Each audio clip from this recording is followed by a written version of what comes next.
venezolanos hemos ido por la ley, pero estamos hartos. Bueno, ciertamente puede haber algunos venezolanos que están preocupados por la situación por la que atraviesa el país, y es perfectamente legítimo y comprensible, porque estamos encarando una difícil situación, tanto económica como política. Yo tengo, sin embargo, una visión y una expectativa optimista. Creo que la economía puede iniciar un despegue. Comparto el optimismo discreto del ministro Pérez Abad, quien ha dicho que en 6 meses es posible empezar a superar las principales dificultades que tienen que ver con desabastecimiento, inflación y otros elementos concomitantes de la economía. Y soy optimista sobre todo en el terreno de la política. Creo que hay que apostar a que las gestiones de estos expresidentes, que han recibido el apoyo de la OEA en este caso, y que tienen el apoyo del gobierno de Venezuela, porque hay que subrayar, Ernesto, que estas gestiones... Vladimir, me quitaste 9 años. Vladimir, que estas gestiones digamos, de diálogo han sido promovidas y propuestas por el presidente Nicolás Maduro Moros, quien siempre ha tenido una voluntad dialogante. Aquí hay otro comentario, José Luis González, ¿por qué es aberración invocar el artículo 20 de la Carta de la OEA? La escasez, la inflación y la inseguridad no son aberraciones. Henry Vargas dice, señor Valero, ¿podrá un diálogo parar la muerte de niños y el hambre que campea por toda la nación? Otro comentario por aquí, otro tuitero por aquí, el juego está trancado, ¿por qué no renuncian todos y iniciamos desde cero? Dice Clay Cole.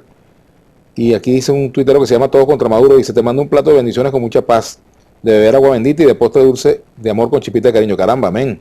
Venezuela no es el chavismo, Venezuela somos todos los venezolanos, la mayoría de sede revocatoria este año. Miedo. Miedo. Pregunta.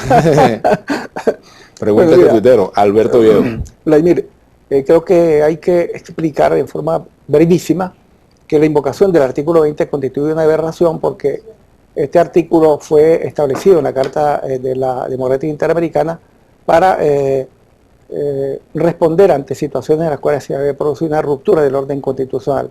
Por eso te he dicho que solo en 2 ocasiones ha sido invocado este artículo, cuando ocurrió el golpe contra el presidente Chávez a solicitud del Grupo de Río, y cuando ocurrió el golpe contra el presidente Zelaya, es decir, que son evidentes rupturas del orden constitucional, de modo que esos supuestos en el caso de Venezuela no están dados. Por el contrario, Venezuela tiene una democracia estable, sólida, muy vigorosa, y una democracia muy, yo diría, muy participativa, porque creo que uno de los rasgos de la Venezuela de este tiempo es elevado nivel de politización. Esto es muy importante, porque la politización implica que la gente participa en el debate público. Es decir, ya hoy la política, Vladimir, lo sabemos todavía, esta es una conquista democrática.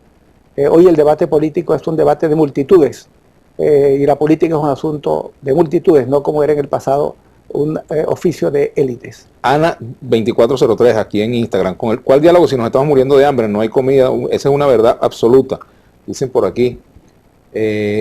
Por aquí también hay otros comentarios. Carlos Ávila, su invitado vive en Venezuela, pregunta por aquí, ¿no? También hay otros mensajes en el Twitter que es bueno verlos por aquí.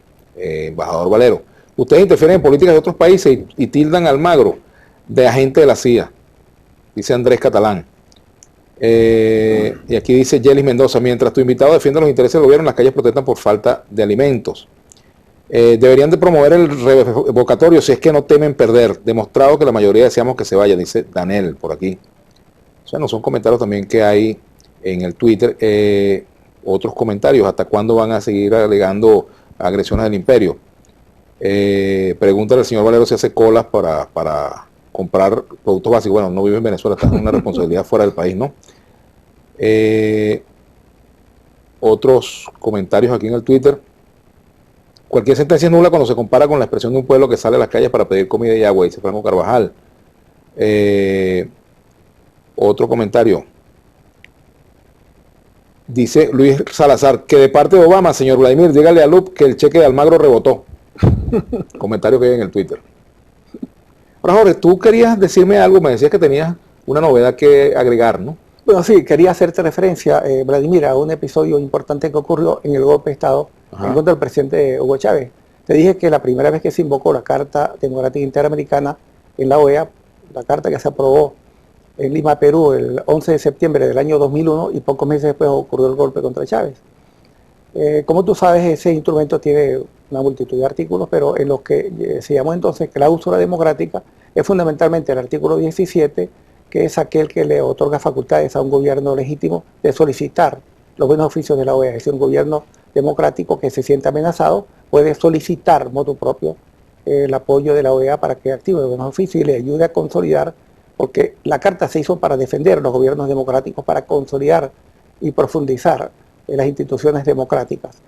El artículo 18 es aquel en el que, habiendo ocurrido una situación que pudiera poner en riesgo la institucionalidad democrática, el gobierno, cualquier Estado puede solicitar los buenos oficios de la OEA o el secretario general, pero este artículo establece que siempre y cuando tenga el consentimiento del gobierno específico, ¿no? Es decir, por cierto, esa salvaguarda, modestia aparte, la incluyó este humilde servidor que participó en esas negociaciones.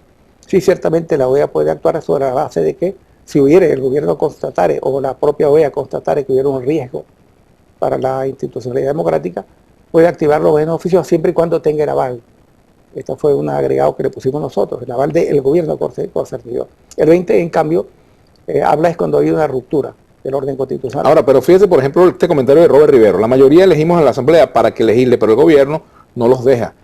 Hay el argumento de la oposición de que, bueno, no se les permite legislar, que se está coartando la labor legislativa de la Asamblea y que es un elemento que compromete el ejercicio de los derechos democráticos en Venezuela. Yo pienso que es desafortunado que la Asamblea Nacional y sus principales dirigentes, lejos de contribuir a que haya un clima de entendimiento, que haya un debate político constructivo, incluso asumieron yo recuerdo el discurso que pronunció el presidente de la Asamblea Nacional, Henry Ramos Ayub.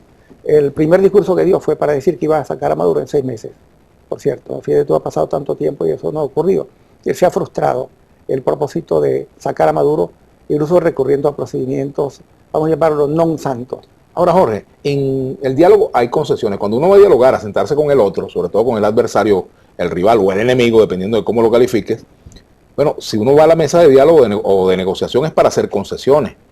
Sí, lógico, sí. Ajá. El gobierno haría algunas concesiones. Por ejemplo, yo me imagino, yo por supuesto en este caso no quisiera entrar en profundidades, pero entiendo que el gobierno designó a 3 distinguidos representantes del Estado venezolano y entiendo que la oposición designó también a sus representantes.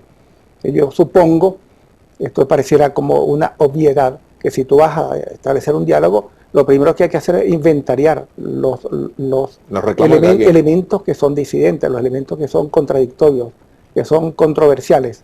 A partir de este diagnóstico, obviamente se tratarán estos temas, pero yo no quiero entrar en profundidades porque no conozco efectivamente los detalles, pero supongo, y esto pudiera ser muy importante, que este proceso se lleve adelante, que haya un encuentro como no se produjo en la primera oportunidad. Entiendo que estuvieron presentes los facilitadores de la UNASUR y tuvieron reuniones paralelas, tanto con los representantes del gobierno como con los representantes de la oposición. De ahí lo importante de esta resolución de la OEA, que alienta a este proceso de diálogo sobre la base de respeto al orden constitucional, el respeto a las reglas del juego que están establecidas en la normativa electoral. De aquí en adelante, ¿qué es lo que viene? ¿Cuáles son los próximos pasos? Pienso que yo soy optimista, te repito, Ernesto, yo pienso que Venezuela tiene con esto te apunto mi consideración, pienso que es bastante improbable que este referéndum tenga éxito. Y te voy a poner ejemplos matemáticos. Si se realizara el referéndum, primero tendrían que conseguir 4 millones de firmas. No, fíjate tú que para conseguir las firmas, para empezar el proceso en la primera fase, ellos dicen que recogieron 1.800.000, pero he escuchado declaraciones de Jorge Rodríguez, quien ha dicho que el 40% de esas firmas son chucutas, son falsas, son tendría que demostrarlo. Sí, eso se está estudiando. Ahí, como tú sabes, en este momento un examen de esas firmas, tanto el representante del gobierno como de la oposición, pero vamos a suponer que hubieran recogido las firmas para activar esa primera etapa. Luego viene entonces la etapa de solicitar las firmas o recoger las firmas para activar el referéndum revocatorio. Para eso tendría que buscar 4 millones. Eso no es fácil.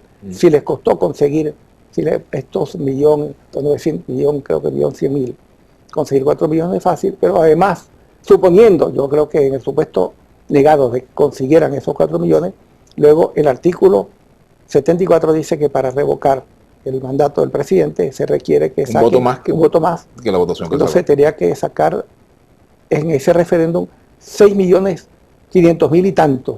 Eso es bien improbable que consigan ese monto para sacar a Maduro. Yo pienso, por el contrario, que el referéndum, si se realizara el triunfo del presidente Nicolás Maduro y del gobierno bolivariano, estaría absolutamente asegurado, porque nuestro pueblo no quiere regresar al pasado, sino quiere continuar la senda de la revolución democrática, socialista y justiciera. Muchas gracias por venir. Gracias a ti. Quiero una cuñita a tu familia. Bueno, la cuñita, mira, la cuñita es que tú sabes que yo soy amigo de tu familia. Incluso yo conocí a tu papá. Claro que sí, cómo no. Yo